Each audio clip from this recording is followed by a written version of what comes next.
नमस्कार, हमारे चैनल में आप सबका स्वागत है। माघ कृष्ण पक्ष गणेश चतुर्थी के पर्व पर आप सभी को बहुत बहुत हार्दिक शुभकामनाएं। तो हम माघ कृष्ण पक्ष की गणेश चतुर्थी की कथा सुनाने जा रहे हैं। आप लोग कथा को श्रवण करिए। श्रवण करने के बाद पुण्य प्राप्त करिए। तो बोलो गणपति भगवान की जय, लक्ष्मी नारायण भगवान की जय। पार्वती जी ने पूछा, हे पुत्र, माघ के महीने में किस गणेश जी की पूजा करनी चाहिए? उस दिन पूजन में किस चीज का भोग लगाना चाहिए और किस प्रकार का आहार लेना चाहिए, इसे विस्तार पूर्वक बतलाने का अनुग्रह करें। गणेश जी ने उत्तर दिया, हे माता, माघ मास में भालचंद्र नाम के गणेश जी की पूजा करनी चाहिए। हे माते, इस दिन तिल के 10 लड्डू बनाएं। 5 लड्डू देवता को अर्पित करें, बाकी 5 बचे 5 लड्डू ब्राह्मण को दान कर दें। साथ ही ब्राह्मण की श्रद्धा पूर्वक पूजा करें और उन्हें दक्षिणा दे। इसके बाद स्वयं भी तिल के 10 लड्डुओं का भोग करें। इसके बारे में मैं आपको राजा हरिश्चंद्र की कथा सुनाता हूँ। सतयुग में हरिश्चंद्र नाम के एक यशस्वी राजा हुए थे। वे क्षत्रिय धर्म में चतुर, सज्जन स्वभाव, सत्यवक्ता और विद्वान ब्राह्मणों के आराधक थे। हे देवी, उनके राज्य में अधर्म का नाम तक नहीं था तथा कोई भी व्यक्ति गरीब, लूला, लंगड़ा अथवा दुखी न था।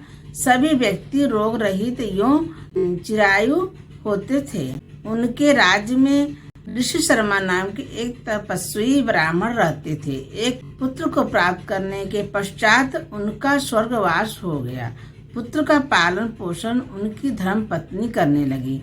भिक्षा मांगकर वह विधवा ब्राह्मणी पुत्र का भरण पोषण करती थी। उस ब्राह्मणी ने माघ महीने की संकटा चतुर्थी का व्रत किया। वह सदैव गोबर से गणपति जी की मूर्ति बनाकर उसका पूजन किया करती थी। हे माते, भिक्षा मांगकर ही उसने तिल के 10 लड्डू बनाए। इसी के मध्य उसका पुत्र गणेश जी की प्रतिमा अपने गले में बांधकर कहीं खेलने चला गया।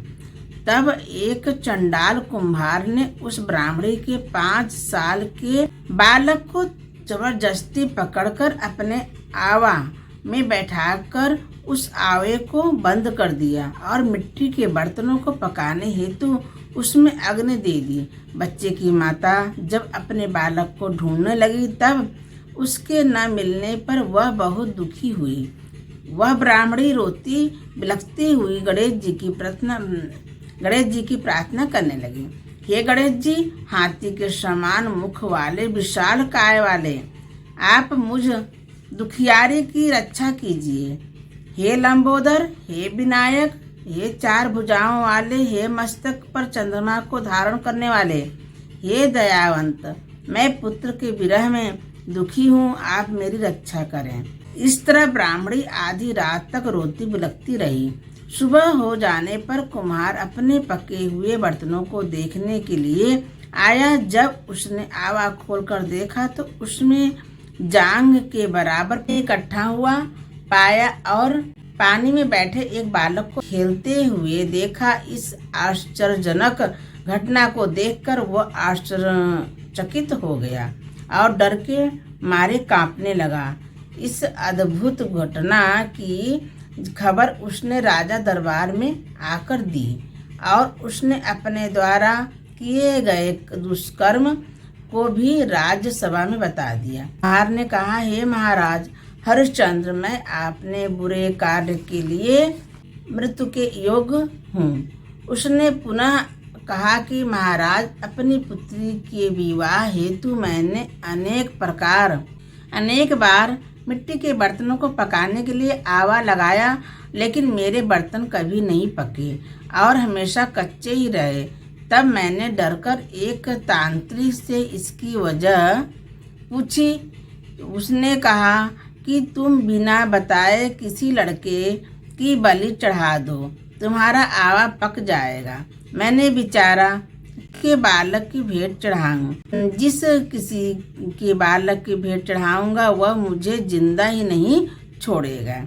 इसी डर के कारण हे महाराज मैंने पूरी तरह तय किया कि इस बालक को ही आवे में बैठाकर अग्नि लगा दूंगा। मैंने अपनी पत्नी से सलाह की कि ऋषि शर्मा ब्राह्मण का स्वर्गवास हो गया है, उनकी विधवा पत्नी भिक्षा से अपना पेट भरती है, वह इस बालक का क्या करेगी। मैं अगर इसके बालक की भेंट चढ़ा दूं तो मेरा हवा पक जाएगा। मैं इस घोर पाप कर्म को करके रात में चिंता रहित होकर सो गया। सुबह जब आवा खोला तो मुझे दिखाई दिया कि हे, इस लड़के को मैं जिस तरह बैठाया गया था वह उसी प्रकार बिना डर के बैठा है और उस आवे में जांग तक पानी भरा हुआ है। इस भयानक दृश्य से मैं कांप गया और इसकी जानकारी देने में आपके पास आया हूँ। कुम्हार की बात सुनकर राजा बहुत ही हैरान हुए और उस बालक को देखने के लिए गए। वहाँ बालक को आनंद पूर्वक खेलते हुए देखकर मंत्री से राजा ने कहा कि यह क्या बात है, यह लड़का किसका है, इसका पता लगाओ। इस आवे में जांग जितना पानी कहाँ से आया। बालक को न तो अग्नि ने जलाया और न यह भूख प्यास से व्याकुल है। यह आवे में उसी प्रकार खेल रहा है जैसे अपने घर में खेल रहा हो। राजा इस प्रकार की बातें कर रहे थे कि तभी वह विधवा ब्राह्मणी रोती ससकती हुई वहां आ गई। वह कुम्हार को कोसने लगी। जिस तरह गाय अपने बछड़े को देखकर रभाती है, वही दशा उस ब्राह्मणी की थी। वह ब्राह्मणी अपने बालक को गोदी में लेकर प्यार करने लगी और कांपती हुई राजा के सामने बैठ गई। राजा हरिश्चंद्र ने पूछा, हे ब्राह्मणी, क्या तू कोई जादू तो न जानती है या तूने कोई धर्म का कार्य किया है जिसके फलस्वरूप बच्चे को अग्नि छू तक नहीं सकी। राजन के ऐसा कहने पर ब्राह्मणी बोली, हे महाराज, मैं कोई जादू टोना नहीं जानती और न मैं कोई तपस्या योग आदि की विधि ही जानती हूँ। हे महाराज, मैं तो संकट नाशक गणेश चतुर्थी का व्रत करती हूँ। उसी व्रत के प्रभाव के कारण मेरा पुत्र जीवित बच गया है। ब्राह्मणी की बात सुनकर राजा ने आदेश दिया, मेरे राज्य की समस्त जनता इस संकट नाशक गणेश चतुर्थी के व्रत को करें। राजा ने कहा, हे पति व्रते, तू धन्य है। उस दिन से नगर के सभी लोग प्रत्येक मास की गणेश चतुर्थी का व्रत करने लगे। युधिष्ठिर, आप भी इस उत्तम व्रत को कीजिए। इस व्रत के करने से आप राज्य को प्राप्त करेंगे और आपकी सभी इच्छाएं पूरी होगी। भगवान श्री कृष्ण के वचनों को सुनकर युधिष्ठिर बहुत प्रसन्न हुए और माघ चतुर्थी का व्रत करके विघ्न राज्य का सुख भोगने लगे।